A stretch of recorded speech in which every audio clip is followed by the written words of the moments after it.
A group of small boys stood on the corner, looking down the shaded street. They were from 8 to 12 years old. They had dirty hands and dirty clothes. Some were poor, and some were very poor. They were different races, but all were impatient as they watched the sidewalk. Many people walked by, but they were looking for someone special. Gee! What's taking her so long? Maybe she went the other way. No way. She knows we are waiting. The tallest and the most ragged boy pulled out a nickel watch from his baggy shirt and tight pants. It's not so late, he said, showing the watch. It's 20 to 1, and I set my watch by the city hall clock at noon. She's not so late. What do you think she has, sour balls or peanuts? Asked the smallest boy. Maybe pennies, said a young boy who was saving up for a trip. Get out. She doesn't give us money unless she had no time to buy something, said another boy. She told us she doesn't give money presents unless she had no time. I bet she has something, said a round little black boy. We should be getting downtown. She's usually here by now, and we need to get our afternoon papers. Oh, be quiet, Cooney. It's not even 2 yet. There she is. The last boy shouted and pointed down the street. He jumped up and down, his bare feet hitting the pavement. The other boys shouted and waved their arms like in an Indian war dance. The person they were waiting for was a young girl, tall for her age. She wore a straight short skirt and a loose jacket. Her clothes were light brown. Her hands were in her jacket pockets. She wore a sailor hat pushed back on her head. Her bright red hair curled around her face like a playful halo. She walked with a happy and businesslike stride. Her face was not pretty, but it was full of charm and her skin was perfect. She smiled as she saw the shabby boys waiting for her. Her smile showed strong white teeth between full red lips. She waved at the boys, and they waved back at her.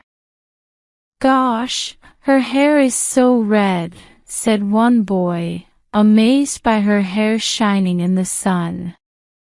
It's not red. Shut up. Sure it's red.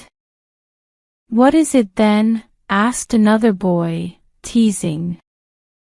It's hair, said the boy defending her, not knowing how to describe it. Yes, red hair.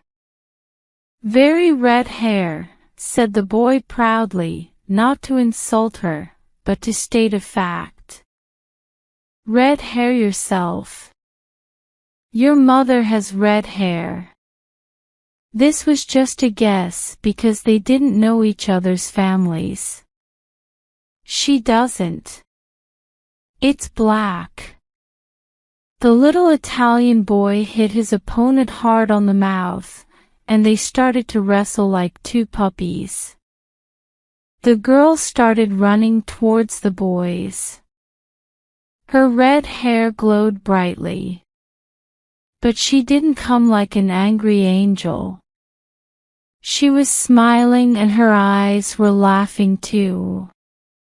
She grabbed the shoulders of the two fighting boys and pulled them apart. Hey, you little rascals, what's wrong with you? Stop fighting, she said in a clear, young voice. Tony Caprioli, calm down. Mike McGinty, what's your problem? You're breaking the law. Stop fighting, you troublemakers. He said you had red hair. I said you didn't, muttered Tony, still angry. He hit me first. I didn't mean anything bad. It just looked red, said Mike, changing his story a bit. The girl laughed and her red hair sparkled. Tony, your last name means goat, Caprioli, and you are acting like one. It's okay, my dear, even though you are trying to say my hair isn't red. But Mike is right. My hair is red, very red, and I like it. Shake hands, boys, and stop fighting. My red hair gives me energy, and energy helps me move fast, especially when I'm late, and buy toffee squares for everyone. So it's okay, Tony, thanks for standing up for me. Catch, boys. I bought a box, 2 boxes, 3 squares each, and good luck to you all. Hurry up. It's almost 1 o'clock, and I have to run or the girl I replace will be mad. The bad feelings went away like magic with the girl's happy laughter. She quickly gave out sticky toffee squares to the boys and licked her fingers when the last square was gone. That's enough, she cried. Suck it, don't chew it. You won't get more toffee until cool weather comes. I was silly to buy something so messy. Next time, I'll buy something neat like balls or peanuts until September. Goodbye, boys. I have to hurry. I hope you sell all your newspapers. Goodbye.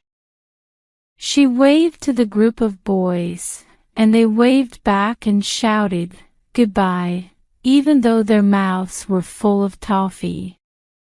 The girl hurried away, walking very fast. The boys went around the corner towards the newspaper offices, and the funny little daily event was over for now. The red-haired girl had become friends with this group of boys, and she liked to bring them a small joy every day. She gave them different gifts, but she never forgot them. The boys loved her and believed in her kindness.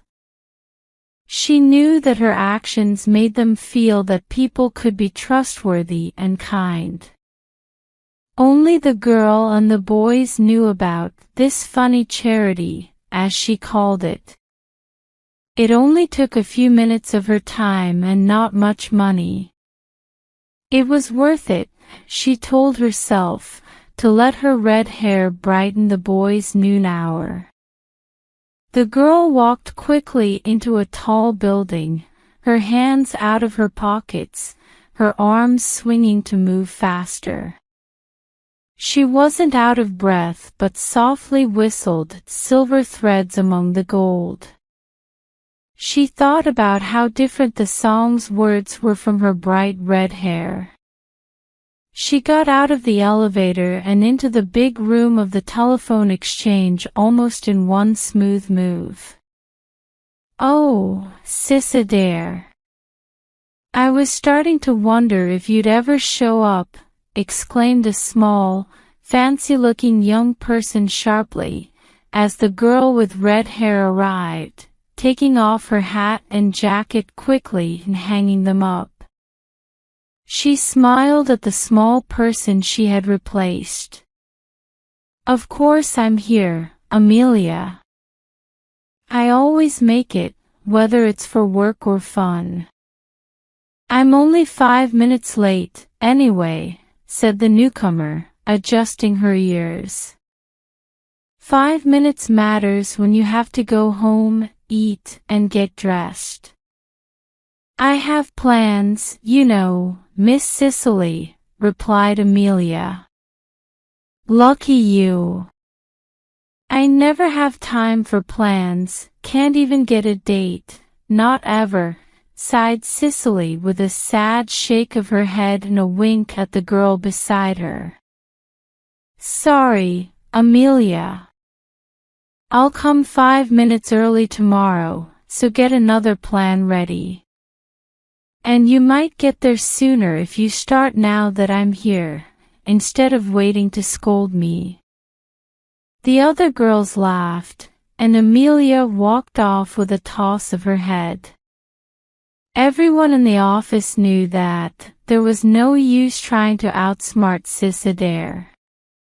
Most of the girls liked her, and a few admired her a lot. It was only Amelia who ever wanted to hurt her cheerful confidence in herself and the world. Funny little Amelia, Sis said after Amelia left. She seems to argue with herself so much and can't stay out of her own way. Oh, Sis, whispered Nan Dowling, Sis's coworker. You say such funny things, and sometimes very true ones. That's Amelia all over. She does argue with herself, a little sour ball. We agreed not to bother about her, hinted Sis. I don't have to, as long as I work after her. I hardly see her. No, but I do. I work with her from 9 to 1, except during lunch, right after you. Why aren't you working all through my shift, you wonderful old duck, Sis? Cried Nan. I don't have answers to whys, Nan, nothing's harder, said Sis cheerfully. Be glad you get to work with me from 1 to 6.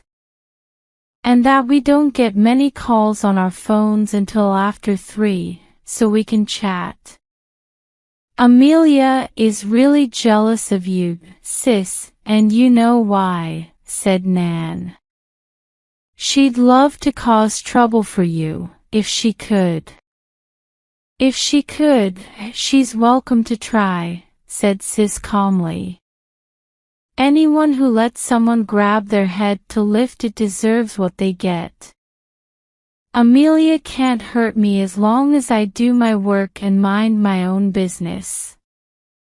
If you mean she's still upset because Harold Brown thought he liked me, Sis shrugged her shoulders. Nonsense, she added. Nan laughed, but she looked worried. Still, Amelia would love to cause trouble for you, Sis, she said. Of course, you don't care what Harold Brown does. Care? Ever seen a chestnut worm? Sis interrupted. Both girls burst into laughter, trying to keep it down not to disturb others. Harold Brown was big, chubby, puffy, and very pale. Sis's question didn't need an answer. Oh, Sis, sighed Nan, as she often did, amazed and delighted by Cicely's cheerful nature. You're something else. Nan got a call then, but when she finished and was free, she turned to Sis. It's not just Harold Brown, Sis. You don't seem to care about any of them, she said. Meaning boys and men? Asked Sis. You're wrong, Nan. I like them all. Yes, but not in the same way they like you.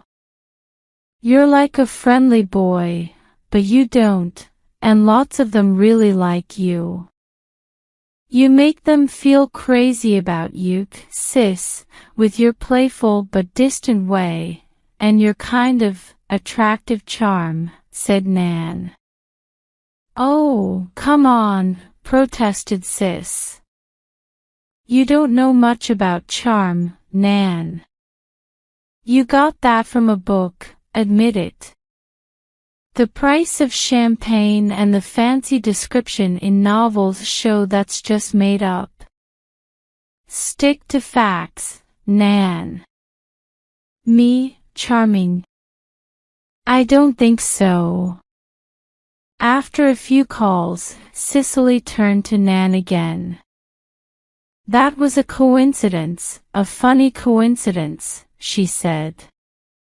"The first call was for Miss Lucas from Parkway 58, and we know who that is, right, Nan?"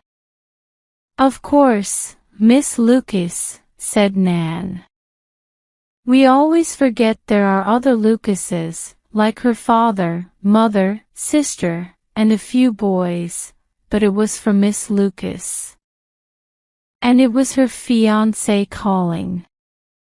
I always recognize his voice. Honestly, I don't really like it. It's sweet but not quite right, like maple syrup before it's ready. At our house, the syrup always goes bad before we finish it. I don't know how often Miss Spencer serves it like that. It's disappointing when you pour it on pancakes. Anyway, about Mr. Herbert Dale's voice. I'm very particular about voices. I think they show more about a person than anything else, and I don't like his voice on the phone. I hope I'm wrong, because Miss Jeanette Lucas is a nice girl. I met her once, though she probably doesn't remember. She's a gentle, sweet, and old-fashioned girl, and I bet she loves her man very much." "That's the way to love the person you marry," said Nan romantically. "It's a good idea, but it's risky, because most men are quite human," Sis remarked dryly. "Don't be silly. If you ever fall in love, you'll give your whole heart to him," cried Nan. "Sho! Keep it down, Nan. That's not something to tell everyone." "And no, I won't," whispered Cicely. Then, changing her tone, she said with a bit of passion, "Well, what's the point of loving any other way?" "Not much fun if you treat it like a disease," said Nan. "Where was the coincidence in Mr. Dale calling Miss Lucas, Sis?" "It wasn't a coincidence. But it was weird that the rest of my calls were Miss Lucas calling Old Boy's store, a dressmaker, a jeweler, and a garage," explained Sis. "She does that every day." "Now that she's getting ready to marry," whispered Nan, disappointed. "Yeah, that's true," agreed Sis. "I noticed how he calls. He says the numbers so oddly. I'd like to get 58, the Parkway, if you please." Sis imitated his smooth voice, and Nan laughed. "That's him," she said. "You're good at imitating, Sis." Last Sunday's paper said Miss Lucas and Mr. Herbert Dale will marry next month in our church. "Is Mr. Dale Catholic?" "I don't really know," said Sis. "His family is. The Lucases are strict. I think Jeanette will make sure he follows the rules. She probably wants him to become a saint in no time. But I really don't like his voice." "You're acting strange, Sis. You usually give everyone the benefit of the doubt," said Nan, puzzled.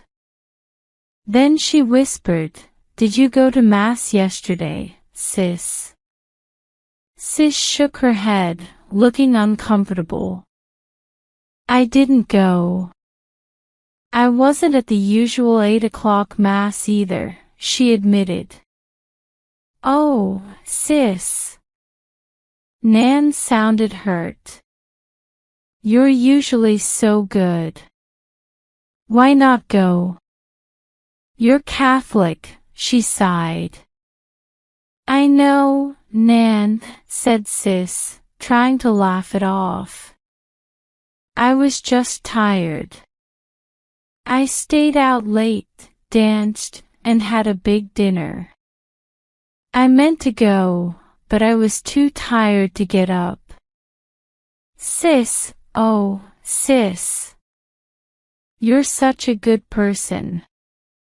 Why not make it perfect? Sighed Nan, looking concerned. I'm not really bothered by all this distant stuff. Sorry, Nan. I'll try to do better and go to Mass on Sundays. But when I do go, it's hot and crowded, and I'm just physically there, not mentally. It's uncomfortable. Does it even matter if you go if you're not really present? Sorry again, Nan, said sis, seeing Nan's sad expression. I didn't have your upbringing. I went to public school and my mom died when I was 8. My dad wasn't around much either. So I guess I'm a mix of Catholic and non-religious. Sorry, Nan. You're a great person, and I'm sure God will bring you closer to Him. You're too amazing to miss out on the greatest, said Nan earnestly, despite her quiet voice, her eyes shining with sincerity, which impressed Cicely. Light a candle next to Miss Jeanette Lucas, she said, knowing Nan would pray for her. You two have talked enough for today, said another girl nearby. We want to talk to sis too, Nan. We won't have much more time to chat, said sis. It's getting busy in the afternoon. It was a busy day at the Uptown Exchange. Nan finished at 5 but waited to have supper with sis, who worked until 10. After supper, sis returned to work while Nan headed home. I hate to leave you, sis, but nothing ever happens to you, said Nan. You wouldn't be much help, Nan, laughed sis. I'll be done by 10, and it's safe enough. No one would dare bother a redhead like me. I'm like a warning sign.